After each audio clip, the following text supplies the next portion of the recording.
এবার আপনার বিশ্ববিদ্যালয়ের শিক্ষক হবার স্বপ্ন পূরণ করতে আর কেউ আটকাতে পারবে না। কম্পিউটার সায়েন্স নিয়ে উচ্চতর শিক্ষার ডিগ্রি থাকলে এবার শিক্ষকতার সুযোগ মিলতে পারে রাজ্যের নামী কেন্দ্রীয় বিশ্ববিদ্যালয়ে। সম্প্রতি বোলপুর শান্তিনিকেতনে বিশ্বভারতী বিশ্ববিদ্যালয়ের তরফ থেকে এমনটা জানিয়ে বিজ্ঞপ্তি প্রকাশ করা হয়েছে। বিজ্ঞপ্তিতে বলা হয়েছে, বিশ্ববিদ্যালয়ের একটি বিভাগে শিক্ষক প্রয়োজন, সংশ্লিষ্ট পদে নির্দিষ্ট সময়ের জন্য কর্মী নিয়োগ করা হবে। উক্ত বিজ্ঞপ্তিতে শিক্ষা সত্র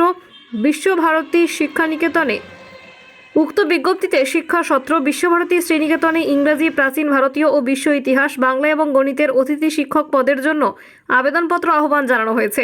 আবেদনকারীরা মার্কশিট এবং সার্টিফিকেটের স্বপ্রত্যয়িত কপি সহ যোগ্যতা ইত্যাদি উল্লেখ করে প্লেন কাগজে আবেদন জমা দিতে হবে। সঙ্গে লাগবে যোগাযোগের নম্বর এবং আবেদনপত্রে ইমেল আইডি অবশ্যই উল্লেখ করতে হবে।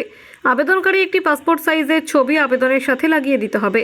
আবেদনটি 28 জুন 2024-এর আগে অধ্যক্ষের অফিসে পৌঁছাতে হবে। সাক্ষাৎকারের জন্য নির্বাচিত প্রার্থীদের তালিকা বিশ্বভারতীর ওয়েবসাইটে জানিয়ে দেওয়া হবে। আলাদা কোনো কল লেটার দেওয়া হচ্ছে না। সাক্ষাতের তারিখ সেই অনুযায়ী জানানো হবে। ইংরেজি পদের নাম ও সংখ্যা, প্রাচীন ভারতীয় ও বিশ্ব ইতিহাস, বাংলা ও গণিত, যার জন্য প্রয়োজনীয় যোগ্যতা একটি স্বীকৃত বিশ্ববিদ্যালয়ের প্রতিষ্ঠান থেকে সমষ্টিগতভাবে কমপক্ষে 50% নম্বর সহ সংশ্লিষ্ট বিষয়ে স্নাতকোত্তর ডিগ্রি। প্রাচীন ভারতীয় এবং বিশ্ব ইতিহাসের পদের জন্য একটি স্বীকৃত বিশ্ববিদ্যালয় প্রতিষ্ঠান থেকে AIHCA-তে মোট ন্যূনতম 50% নম্বর সহ স্নাতকোত্তর ডিগ্রি।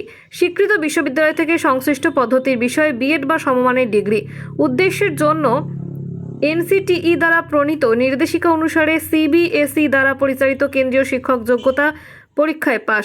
বিভিন্ন রাজ্য দ্বারা পরিচালিত শিক্ষক যোগ্যতা পরীক্ষা। বাংলা, ইংরেজি, হিন্দিতে কাজের জ্ঞান। সর্বোচ্চ বয়স সীমা 35 বছর। কম্পিউটার অ্যাপ্লিকেশনে জ্ঞান থাকা প্রয়োজন। একজন অতিথি শিক্ষকের পারিশ্রমিক সর্বোচ্চ 12,000 টাকা, যার জন্য প্রতি মাসে কমপক্ষে 80টি ক্লাস নিতে হবে। Desk report, express Kolkata.